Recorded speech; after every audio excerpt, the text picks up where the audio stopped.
For decades, we've watched sci-fi movies about robots living among us. But in 2026, those movies are finally coming true. We are moving beyond the Roomba. The era of general-purpose home robots is officially here, and it's going to change how we live forever.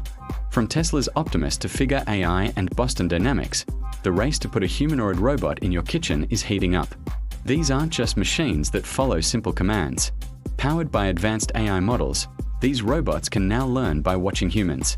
They can fold your laundry, prepare your meals, and even organize your home without you saying a single word. But it's not just about convenience. This is a massive shift in the global economy.